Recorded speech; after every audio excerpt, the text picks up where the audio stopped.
Evet arkadaşlar, ikinci turu işlemlerimizi de yaptık. Sonuçlarımızı giriyoruz. Yalnız sonuçlarımıza ara ara parça parça da girmiş olabiliriz. Kısa yolumuzda arkadaşlar burada 1, 0 yazan yere tıkladığımızda sonuçlar ekranına hızlı bir şekilde giriş yapabiliyoruz. Ya da giriş menüsüne yine sonuçlara tıklayaraktan da aynı sonucu aynı pencereye girmemiz sağlanıyor. Burada dikkat ederseniz 1'den 9'a kadar masaların sonuçlarını girmişiz ama diğer masaların sonuçlarını girmemişiz. Yani buradan da görünebilir. Ya da az görünebilir. Dediğim gibi örnek veriyorum, burada işte 14. masanın sonucu geldi 0-1. 15. daha sonra 12. masanın sonucu geldi yarım. Hatta 14. masaya yarım demeyelim. Artı eksi diyelim. Yani 14. masanın rakibi arkadaşlar gelmemiş olsun. Maça çıkmadı. Eksi aldı. Rakibi de artı aldı. O yüzden artı eksi bu. Beyaz için artı, siyah için eksi. Eksi artı ise, yani beyaz için eksi, siyah için artı ise bu sonuç. Yani bu butonu kullanmanız gerekiyor. Ama 16. masa demeyelim. 15. masada iki sporcu da yok. O yüzden ikisine de eksi eksi verdik. Yani şu sonucumuz arkadaşlar. Bunu tamam son dedikten sonra kaydederiz. Tekrar sonuçlara girdiğimizde dikkat edin. Masa sayımız azaldı. 10, 11, 12 yok. 13, 14, 15 yok. 16. masalarımız var. Diyorsunuz ki ikinci masanın sonucunu yanlış girdim. Ben bunu düzeltmek istiyorum. Nasıl yaparsınız? Şuradaki tümü butonu var arkadaşlar. Tümüne tıkladığınızda bakın burada bütün masa sonuçları geliyor. İkinci masaya tıklarsınız. İkinci masanın sonucunu örnek veriyorum 0-1 değil de 1-0'da. Yine aynı. Üzerini seçtikten sonra isterseniz boş dersiniz, boşaltırsınız. Ya direkt 1-0'a tıkladığınızda beyaz için 1, siyah için 0 sonucunu girmiş oluyoruz. Kalan turlarda arkadaşlar şöyle örnek veriyorum, masalarda şöyle seçiyorum. İşte şunu, sonra bunu, şöyle değerler giriyorum. Son dedim, kaydettim. Listelerden sonuçlara geldim.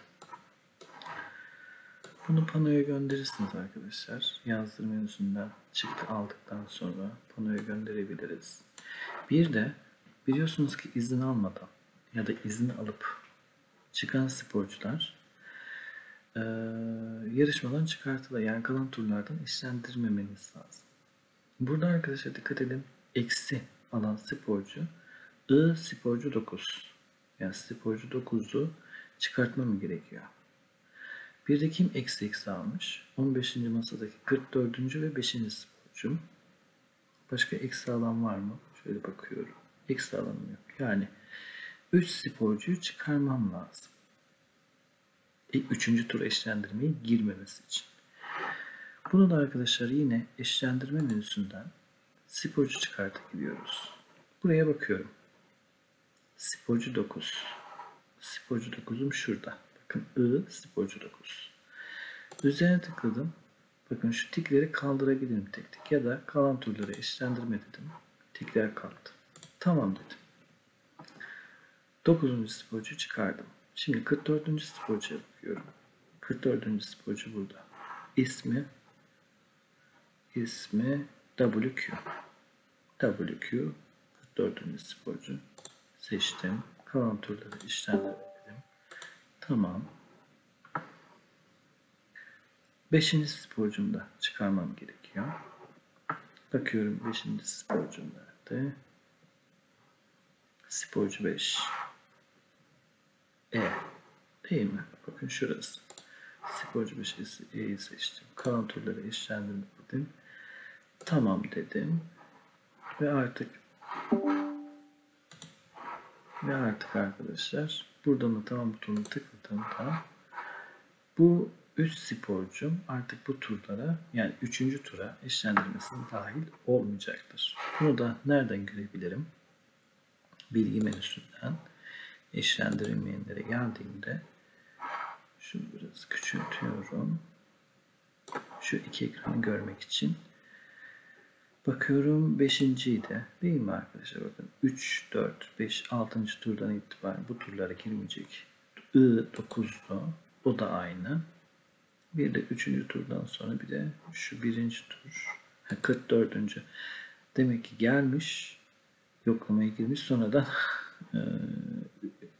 vazgeçmiş, geri gitmiş. Yani yarışmadan sporcumuz, bunları da yapanlar var arkadaşlar. Böyle çıkıp gitmiş bu sporcumuz. Ve burayı kaydediyorum.